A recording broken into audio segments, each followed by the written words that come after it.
We actually had to turn people away this morning. It wouldn't have anything to do with the fact that you got extra credit for coming today, would it?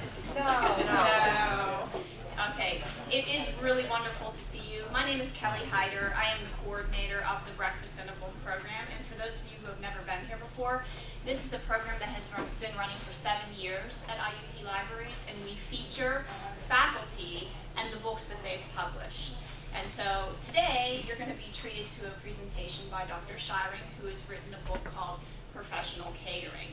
And normally I would do the introductions, but we have a program here at IUP Libraries where we work with, the librarians work with the different departments on campus to build the print collections that you find in the library. And Sandra Janicki works with the Department of Hospitality Management, and so she works with the faculty in your department to buy the materials that we keep here in the library for students and faculty to do their research. And so she has a close working relationship with your department, and I've asked her to do the introductions this morning. So I'm going to turn it over to Sandy Janicki. Okay, welcome. Stephen Shiring received his BS in Food Service Management and his MBA from Indiana University of Pennsylvania. He received his Doctorate of Education from the University of Pittsburgh. Dr. Shiring has been a faculty member in the Department of Hospitality Management since 1996, and he served as the department chairperson for 6 years. He has taught 21 different classes for the program and developed several innovative student learning experiences, which include visits to New York City restaurants, the Rivers Casino, Reinhardt Food Service, and the Hummer Laughlin China Company. Dr. Shiring has served on numerous accreditation committees, has been invited to present on topics in his field, and has authored a book on professional catering, which he will be talking about today. Please join me in welcoming Dr. Stephen Shiring.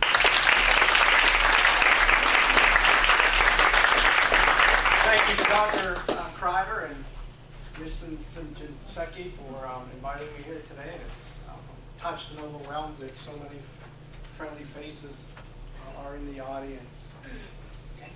Thank you to all of you for taking time out of your busy day. And what we're going to do today is Dr. Kreider asked me to put together a presentation on the book. And here's a quick outline.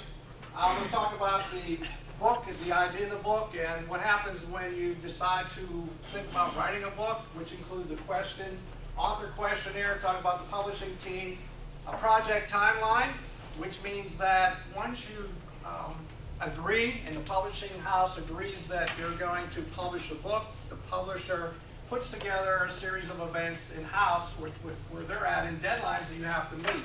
And once you commit to the project, you commit. It's not like, you know, your dog ate your homework and you can have an extra day. So they set specific deadlines, and we'll talk about those deadlines.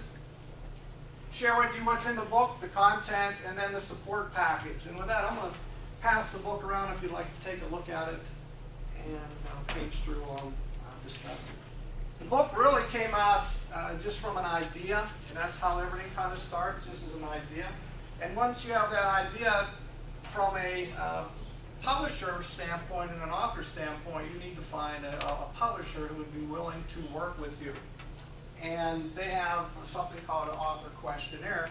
And the author questionnaire basically talks a little bit about who you are, because if the publisher doesn't know you, that's a great responsibility on their part that they're going to lock in with you over a period of a year or less to meet those deadlines.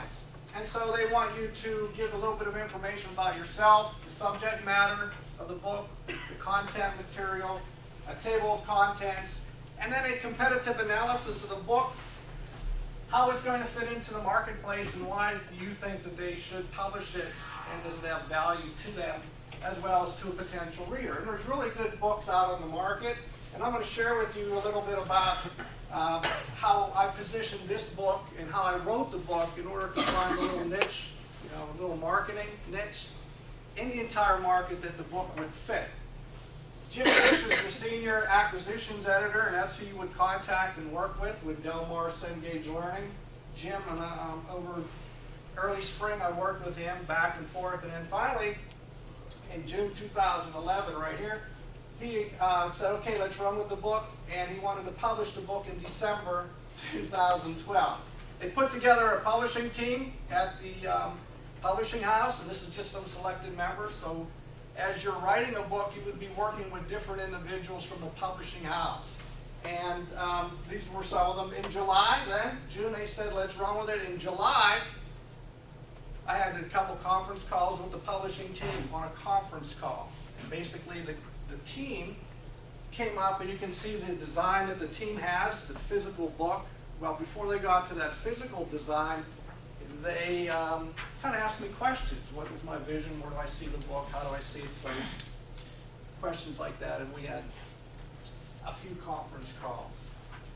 Jim Gish, as the senior acquisitions editor, really approves the budget. As everything in life has a budget, you have to work within the budget. They're pretty focused on getting within budget. Jim Gish also liked the vision, and he worked with the vision as well as the concept and whatever supplemental materials that went with the textbook. So as you know, as a student or as an instructor, there are certain materials that you would need to have to enhance the book, again, put it into a marketing position so you could encourage or be an easy buy for an instructor who's going to be teaching catering. Ann Orgren, her title was Senior Product Manager, and Ann really kept me on track. When I was talking to Ann, when I first met Ann, I basically said to her, you know, you just keep me on task. If you keep me on task, you give me the dates, when things are due, I'll have them for you. And she did a great job in doing that, because you have to meet again the publishing dates. And looking at the project, I have here that from June until the manuscript was finished, and then thereafter, when we talk about some of the supplements, I put 6 to 8 hours every day in the project. So that means if you think about your life the way you have it right now, just add another 6 to 8 hours on top of what you're doing, and it gets pretty intense. So the manuscript, when they asked me in June, he said, okay, in April, they wanted the manuscript done. I don't know if anybody's watched The Lord of the Rings or The Hobbit or the trilogy, and there's a character, Gollum. Well, Gollum talks to himself, and when Jim Gish was on the phone saying, okay, we're going to start in June, we want to publish it in December, we need to have the manuscript by April, my brain kept saying, are you crazy, Stephen? You're like, there's no way. But what spurred it out of my mouth was sure, we can do that. And as of April, or for April, there were 18 chapters, 410 pages, a forward dedication, the front matter, the preface, the glossary, index, and total pages were 446. And what the publisher does, getting back to the budget, they allocate textbook size, how many pages that you're supposed to have for the book, which then would be based upon their budget of printing it. The manuscript was done by April 1st, and I just have to tell you, when they said April right away, or when they told me April and June, I assumed April 30th. Right, that's another 30 days. But when March rolled around, they said, oh, by the way, it's April 1st. I said, you have to be kidding me, right? So all of you know, perhaps my daughter plays ball at Clarion, and I went to spring training, went to the softball games. As soon as the games were over, I beat it back to the hotel room and kind of crunched out whatever I had to have over those week down here. So it had to be done April 1st. And then what happens is they take the manuscript, which is basically just like you would write in a Word document, and I sent it to them, all the chapters and all the information. And it just goes in as a Word file, Word document. And then I worked with Samantha Kumaran, who was a project manager. And you can see here it says copy, edit, proofreading, production, page proofs in the bound book, and then manage the overall production process. And how this phase worked is, Samantha, I worked with her then, and in June and August, so I sent it in April 1st. June to August, what she did is they took what I wrote, and the editor went through every word, every sentence, every comma, every period. And I have to say to my son, helped me. He read everything that was submitted that I wrote or we wrote, and he really did a great job. He's a great writer. The editor really didn't have much work. However, she did send back questions, and then you have to answer those questions, and they give you a day or two to send the chapters back. After that, from August to September, the proofread first pass page proofs, that's what it's called, those come back. And what they look like is they take them from the editing standpoint, and they turn it into what it's going to look like as a bounded book, the pages. And when I first got them back, I was like, oh my gosh, this is they really did a good job. The marketing team put together beautiful colors, beautiful book. And so you get those pages, and you have to reread all that. And it's a little bit different in editing. The editing process, you can change whatever you want. Once it goes into the book format, it's all typeset, ready to go. You can only change, you really can't change anything unless it's not accurate information or you need to update it. And it has to be the same number of words per sentence or paragraph. You can't be like shifting things around, just so you know. And then in December 2012, the book came out. Now, during this time, the publisher will also tell you how many pictures that you're supposed to get. And they wanted 100 full-color pictures. You also have to, as the author, come up with all the permission forms. And permission forms work like this. There's a permission request, model release, and property release form, which means then that everybody, or if you use someone's picture, whoever took the picture owns the photograph. You need a release from that person. If there's someone in the picture, every recognizable person in the picture has to have a release. I'll show you a picture of Julie. Julie had to sign a release.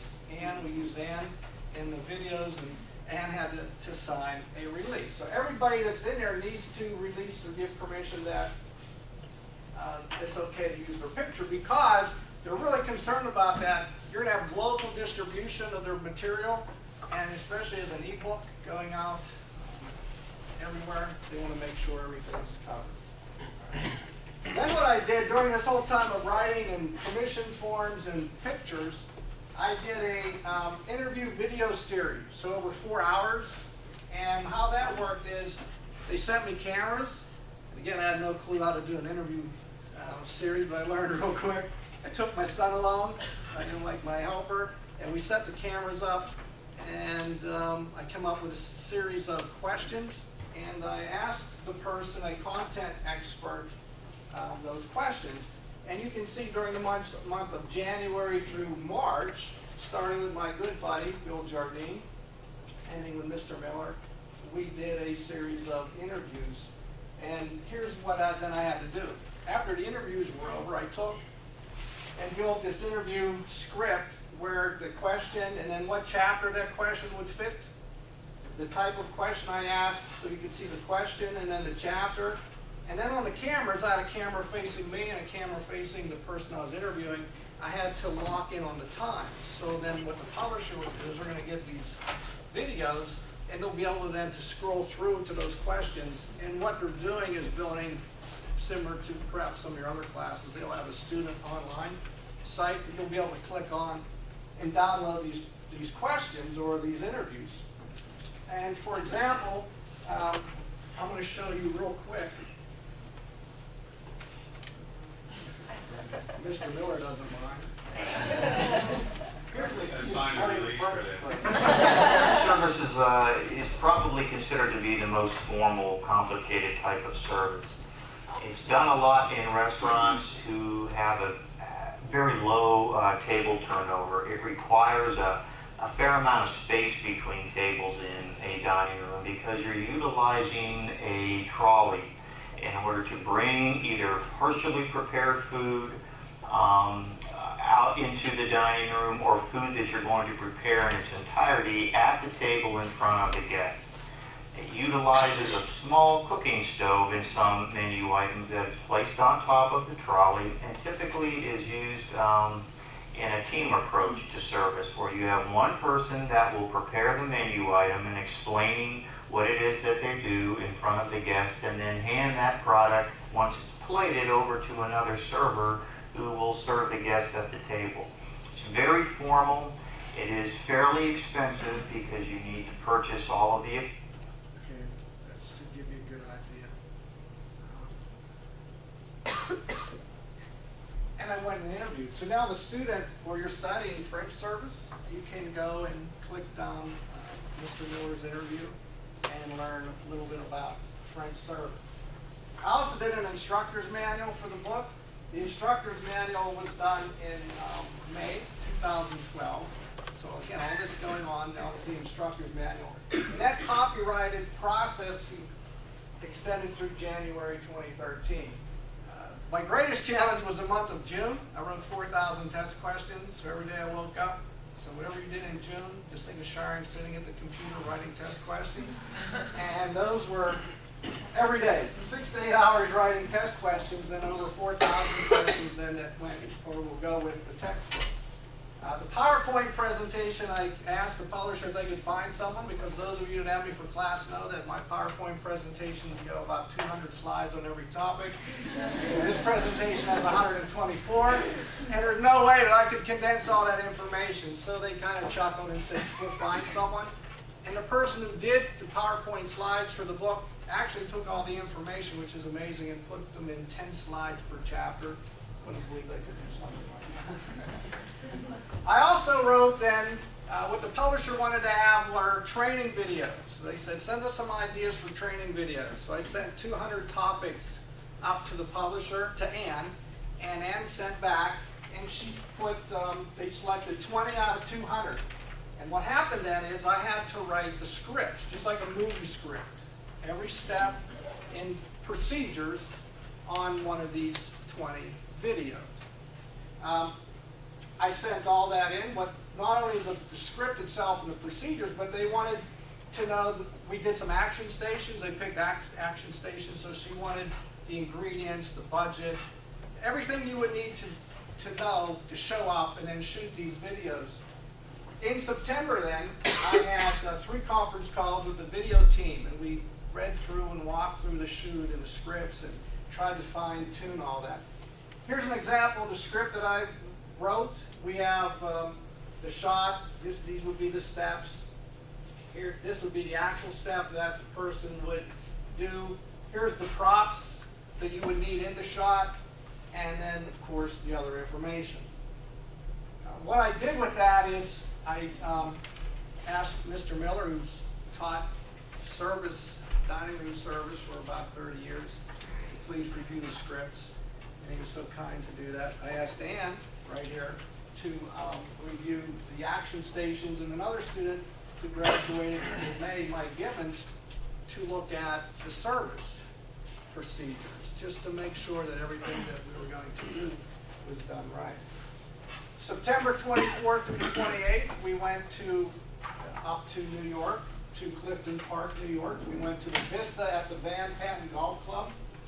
We filmed 20 training videos. And just to give you a little information, the publisher wanted me to come up and be the content expert, and they wanted to film me. And I tried to get Mr. Miller to go up and film him, but he said no as well. And we were just kind of chuckling because we thought it would be a better fit if we could have a student who's going to be watching, have someone that they could identify with as a student at that similar age. And I sent the word, and graciously a lot of you asked to go, and then we kind of narrowed it down. But the publisher didn't want to do that at first.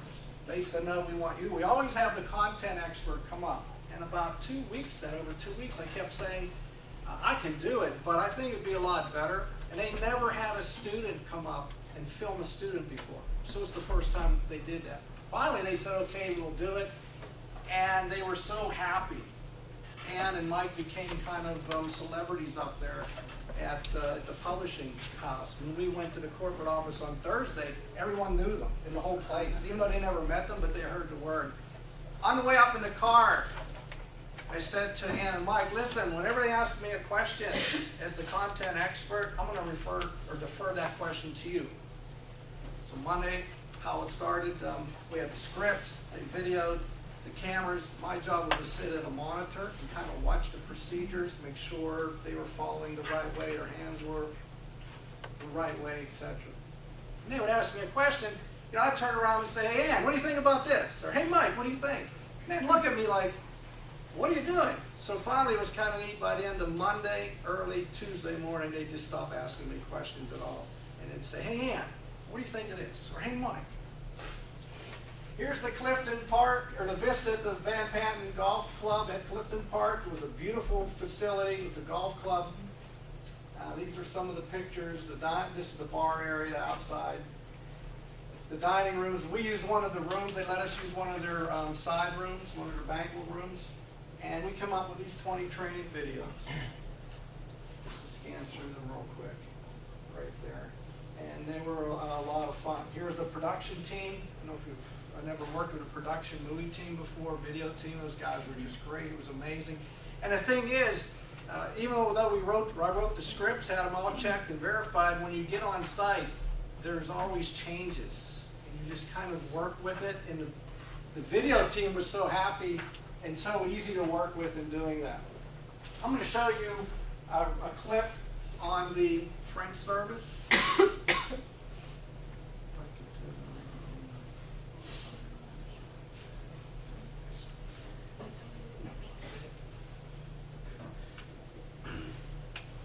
The trademark of the French dining experience is tableside service. In this case, we're serving dessert. To begin, a trolley or side table known as a guéridon is stocked with all of the required plates, cooking inventory, and ingredients. This also includes any ingredients that have been partially prepared in the kitchen. Once all of the preparations are complete, the guéridon is moved to the dining room and positioned next to the table for service. The chef de rang is responsible for preparing the menu item, often explaining the procedure and interacting with the table guests throughout the service. The chef de rang plates the menu item, then hands the plate to the commis de rang, who will typically serve the guests with the right hand, moving clockwise around the table. After service, the guéridon is withdrawn from the dining room, and the commis de rang removes any soiled plates and glassware from the guest's right with his or her right hand.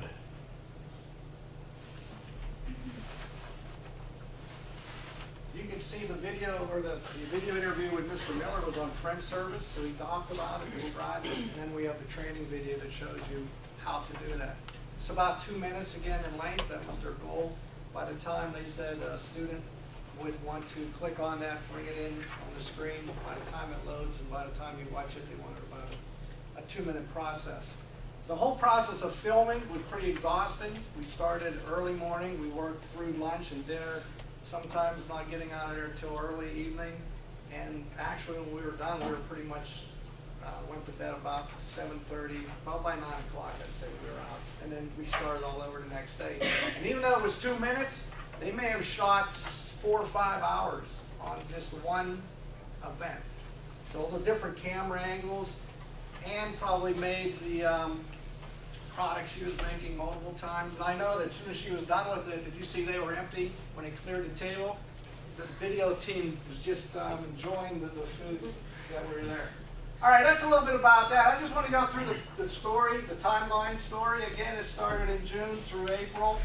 A little bit on the specific chapters that I put together, but I also, with a time frame, I also invited some content experts to provide their expertise into the book. And I always wanted to have a second set of eyes on everything, just to make sure to follow up. Like when you write, right, make sure you have somebody looking at it. The final kind of look was my son, who did the final look, but experts reviewing what I wrote. And also, writing the book from a marketing standpoint, I wanted to create something that had very exclusive features to this catering book that no one else in the entire world would have right now in the book. Now, I'll guarantee you, as soon as the book, it's out, there'll be some other publishers that will be adding the content that's in there.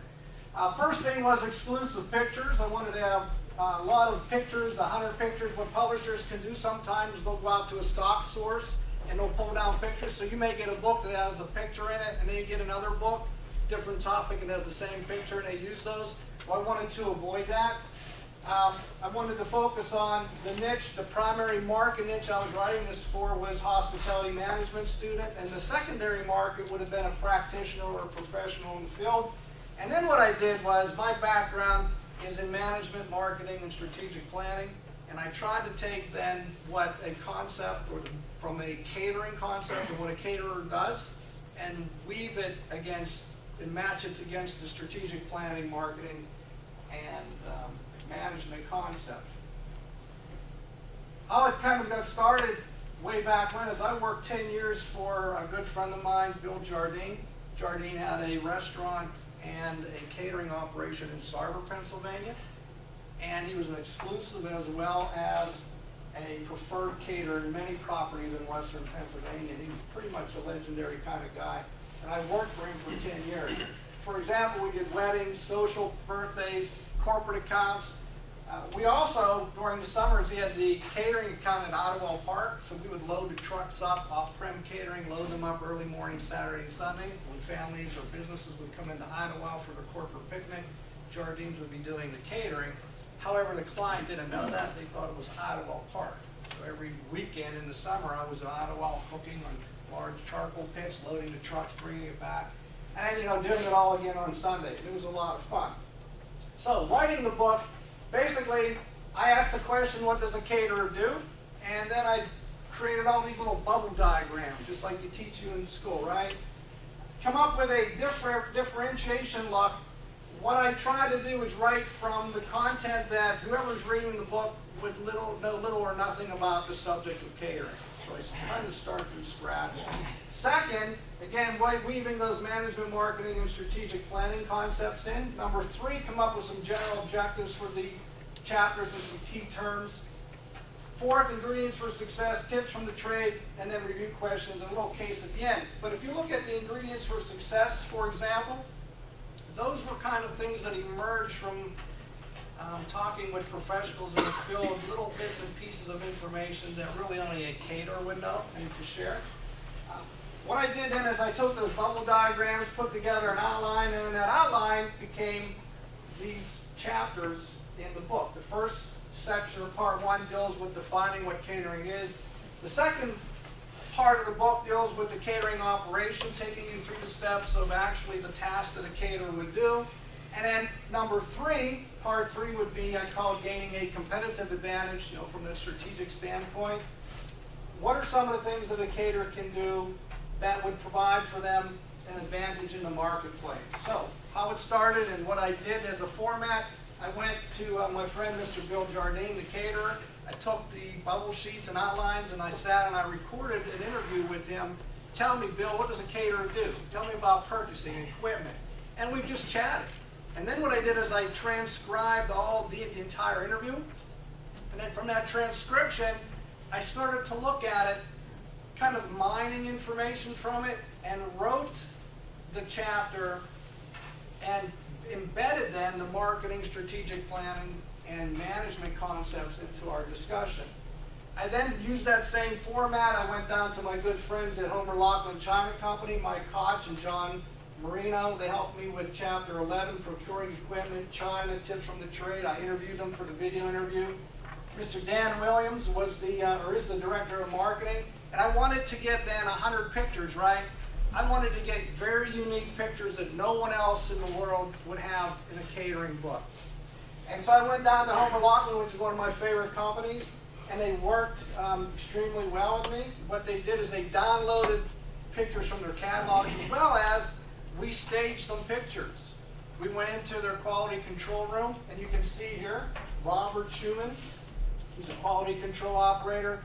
This machine here is an impact tester pendulum type for ceramic tableware. They clamp a plate here, and you see there's a graduations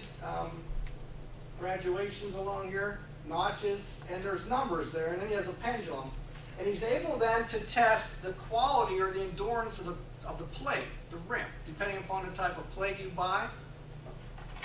If it withstands and resistance to chipping, which means that if you buy some plates from Homer Laughlin and you're having problems in chipping, you can send the plate back and they'll test it. Or they randomly pull plates off the line at a factory and they will test it to verify the quality. Now I know for a fact, just saying that no one in the entire world will have this picture in their catering book. This is Michael Koch. He's the director of ceramic engineering. We staged this one. It's in his workshop, his quality control office. He has a little beaker here and an eyedropper. You can see the stuff coming out. Well, that's the coloring for Fiesta ware. So we were playing around, or he was playing around with different pictures, and they were shooting them for me. And then you can see having a color, full color picture, the Fiesta ware, the beautiful colors that would have went into the book, and the shapes and designs. And I use these in the chapter for China. I went down to visit my friend Jamie Moore. Perhaps you've listened to him speak in your purchasing class. Jamie's with Eden Park Hospitality Group, Director of Sourcing and Sustainability. That's a pretty important topic today. He's the foremost authority in the United States on sustainable operations. So I went down and I interviewed him.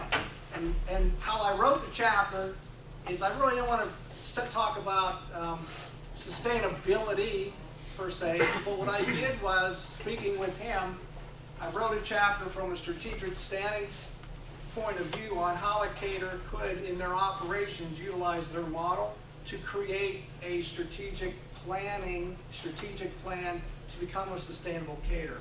And everything that I wrote, based on interviews and our interviews, I made sure I sent it back to them, and they verified and they checked everything. And again, they had to sign off on the chapters. Here's Jamie again, unique pictures. He's at a distributor. Here's smiling at the recycling center. It's one of my favorite pictures. Some horses out in the field, sustainable operations. Bill Jones is a friend of mine. Some of you perhaps went on some of the tours when we go down to Pittsburgh to the Carnegie Museum of Natural History. Bill, I sat with Bill, did some interviews for catering and cultural institutions, and this is at the Carnegie Museum of Natural History. This is actually Keith Boyer, the IUP photographer's picture that we used. And you can see how beautiful it is. So again, unique pictures in the book. I went to speak to a friend, David Curran. So you get the idea. He did equipment, procuring equipment, kind of an exclusive interview with him. John and Debbie Smith are premier caterers in the city of Pittsburgh. They're probably the premier off-prem caterer in the city. And I really appreciate John and Debbie. Not only did they do I did the interviews, but they gave me pictures and these catering forms and checklists and contracts. These are things that this guy's developed over his time as a caterer, and he wanted to share them. So this is John and Debbie, one of their accounts in the corporate office, some color there for the book. And then packaging list that he shared that he wanted students then to have a knowledge and understanding about. Chris Garfolio with U.S. Foods, again, talked with him. I'd like to just share with you all the people who made a contribution. Now we have some of our alums. Ryan here is a sous chef with the Waldorf Astoria Hotels and Resorts in Phoenix, Arizona. And as I was writing the book, Brian just said, I stay in contact with a lot of you after you graduate. And Brian said, hey, can I help? I'd like to do something. And I said, sure, would you like to be a content reviewer? I'm going to write it. If you want to take a look at it from the perspective of a culinarian. We went to culinary school, the IUP Culinary School. He's working in the field, and he said he'd love to. And Brian did. He went. I sent some chapters to him. Brian sent me pictures that we used in the book. Another student, Leah Riggle. Leah is now with the HR coordinator at the Wyndham. Leah is a graduate of the Culinary Institute, IUP. She's a graduate of our program. She's a graduate of our good friends over the Employment and Labor Relations Department. And what Leah did was she worked on Chapter 16, Conflict Resolution, Chapter 18, Human Resources, helped me with the training videos by compiling from a chef standpoint when I was originally putting them together, the ingredient list. Dr. Piper, in the Employment and Labor Relations, you can see conflict resolution, for example, here. There's no other catering book in the world that has conflict resolution. Now, if you think about catering in food service, right, there's always some type of conflict. So it was a natural fit, and it was an exclusive chapter that we're going to have in the catering book. Dr. Michael Corns, who's in the back, thank you for coming, is what he did is he took this chapter 14, Understanding Risk Management, Insurance, and Legal Issues. This will be the best chapter in the entire world on this topic, really, when you read it, because Dr. Corns took the information, and he put together this risk management and the topic safety and health for the catering profession. I guarantee you no one in the world is going to have that information based on OSHA standards and what you need to do as a caterer. Dr. Decker, who's in the back, thank you for coming, from Employment and Labor Relations. Dr. Decker took the information in Chapter 14 on contracts. Dr. Decker's an attorney. He reviewed the contract language to make sure that the information that you're reading is up to date and also the correct information. I have a good friend of mine, the Honorable James J. Panjic. He's a judge. I interviewed him for the chapter on legal issues, and he also then took the chapter on contracts from a judge's standpoint, read through it just to make sure that we have the attorney and we have the judge point of view there. My good friend John Deloise from Katanning has his own insurance agency. He wrote the part on insurance, and it's the best piece of insurance that you'll ever find. Daniel Walters. A nice story about Dan. He was a student like you were in my catering class, and Dan has a passion for beverages, and he did a project in the catering class. And when I was thinking about the beverage chapter, and it was just running through my head, do I write that? All of a sudden this thought of Dan popped in my head. And I asked Dan, I said, Dan, he's also a graduate of the Employment and Labor Relations Department. I said, Dan, would you like to put something together on beverages and beverage setups in bars, service bars? And he said, oh my gosh, I'd love to. So we worked on an outline and kind of put the rough chapter together, and I took the chapter and worked with it. But the other thing with Dan is when he came in to see me, I said, I need to get some pictures. And Dan said, oh my gosh, one of my best friends has a professional photography studio. So Dan goes back to Harrisburg, where he's from. He goes to the bartending school that he went to, and his friend who's a professional photographer comes in and they shoot like 400 pictures. And he brings them back, and I narrowed them down to about 22. But this one's in the book, a little bit blown up. I thought this was great for conflict resolution, right? Look at that eye. Checking a card to make sure you're not sneaking in, but then do some cutting and pouring. And well, I really like this picture because you can see that lip coming up, the alcohol? Pretty nice. One thing about Dan, when he staged these pictures, those of you in beverage management, he made sure that the hands were in proper position. Which goes back to remind when Ann was doing the videos on the action stations and I was sitting at the monitor. They do the voiceovers after, so you can talk and discuss things as they're filming. So I'm watching the monitor, right, and saying, oh my gosh, Ann, those are beautiful knife cuts. She was just so particular in doing that. The same as Dan here, and there's Dan cleaning the bar. Nico, some of you remember Nico, put a little piece in on North Country Kettle Corn. Andrea Stoddard was a student in the catering class. And she wrote a piece for the class on off-prem catering. And when I read it, I said, oh my gosh, Andrea, how about if we take this and polish it a little bit, if we could use it in the book. And so Andrea and I worked on that piece, and then of course she signed the release in order to do it. Ben works for a limousine service in Harrisburg, and he did the same pictures and a write-up. Jennifer Brawler from IUP, social media expert. She comes into my marketing class every year and does a bit on marketing and social media. And I asked Jen, hey, would you like to put something together for the catering book? And she put down a structure, an outline, and wrote the chapter on social media. A good friend of mine, Steve Steingart, down at the Department of Health, Allegheny County, went down, interviewed him, did a video interview series with him, and he has tips from the trade that we used in the textbook. My friend Henry over in Hawaii. Bob Pleva, a good friend with Haas Steak and Sea House. He has some tips of the trade because in the first chapter I have some information on how restaurants evolve into catering. Haas's, as you know, has the banquet facility within their restaurants, so it was a great fit. And then we have students in the program, some pictures. We have Jolie right here. We were up in New York City at the President's alumni reception, not this year, the year before. I'm shooting, those of you know, with a camera, I'm shooting all these pictures. And I thought that'd be a really great picture, so Julie and Shannon both said, sure, we can put that in. Mr. Miller, I can't tell you how much I really appreciate his help because he did the script reviews for the service styles, did the video interview, and then what he did is he let me come into his class, and I shot pictures of 413, and they were really appropriate because, you know, from a production standpoint, the student teams, the student catering teams, the student management teams, I sat in on the meetings and shot different pictures. And so what you did here is they're taking the concept that a caterer would have on paper, and you're building really the event, going through the event step by step. And so we took a couple pictures of that. Jeffrey working, Eileen putting some cupcakes up.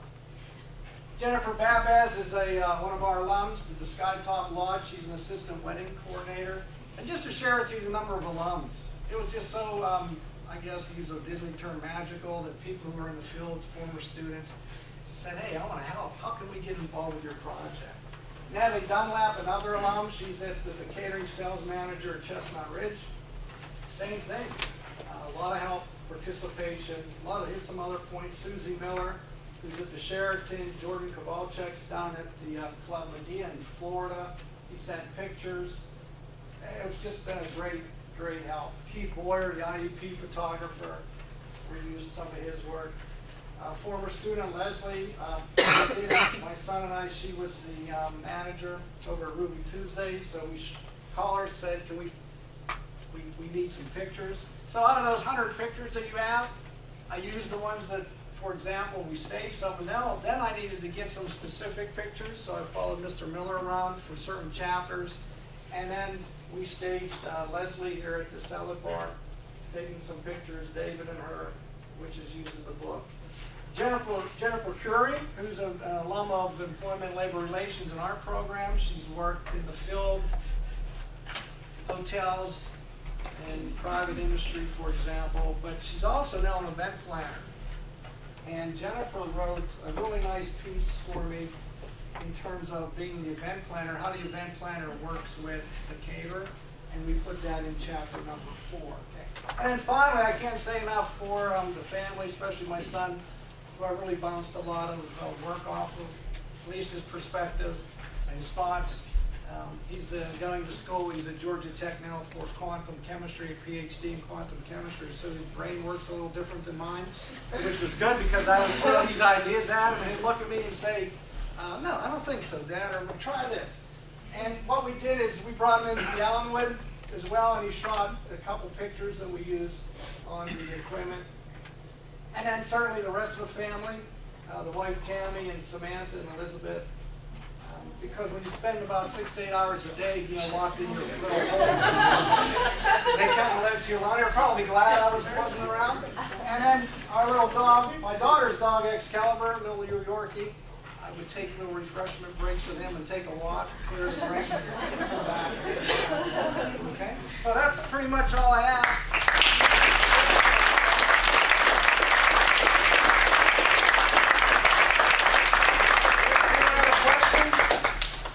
Question on anything that we kind of covered at record time? Oh, okay. So is your book available for this school yet or no? For the school? Yeah. Yes, it was published in December. I think they have them in the co-op store that you can purchase under special kind of offers. The catering class will be offered in the fall, so I'll use that as well as the online materials with the class in the fall. How's that going to work into our curriculum? Pardon? Like, how's that class going to work into our... Well, we have a catering class already, and the book will just fit right into the course and everything. What was like the most difficult thing you had to do during this whole process? Stay organized. The writing part, you can write and the research, so it's just trying to stay organized, hit the timeline, and kind of think of coordinating all those activities going on at the same time. So I showed you that individually you were doing all these, or I was doing all these different things, which then I had Ann, who was saying, okay, you need to have this done by next Friday, or we need this in 2 weeks. And then trying to coordinate the help, Mr. Miller's help, Dr. Korn's help, Dr. Decker for sure, giving them the information. And then as they wrote, they were bouncing things back off of me, adding to it, and kind of shaping it. So it's just like a traffic cop, trying to keep everything moving in the same direction because of the deadlines. You have to hit the deadlines, and that's the big thing. You on writing books? Yeah, I think it's kind of something that when you're doing it, you're kind of mad at the world and you're saying, why did I do this? And then when it's over, you start to think, well, maybe I could do it again. And actually, I don't know if Mr. Miller wants to share. I've been picking his brain. I've been trying to lasso him and maybe Dr. Wong as a team to do a nice intro to hospitality book, which I think we could do. But sure, the thought's always there to put something down on paper because, again, they have expertise in the field and they certainly know. Also trying to get Dr. Corns and Dr. Decker on some other projects. So yeah, I guess the fishing line's out there. We're going to see what I hope to reel in. I'm guessing we've all had Dr. Shiring, so we all know that you're good for at least one good story in class. Ah, no stories today. Is there a chance for a memoir? A memoir? No, you can write it for me. What are you writing? I would buy that. You'll write it? All right, anyone else? Thoughts? I do humbly thank all of you for coming in and supporting the faculty and Dr. Thank you so much for coming. We really appreciate it. If you did not get a chance to sign the sign-in sheet, it is over here being signed right now by people who came a little bit late. Also, we don't want any of that food. So on your way out, they come with you. Okay? Thank you so much.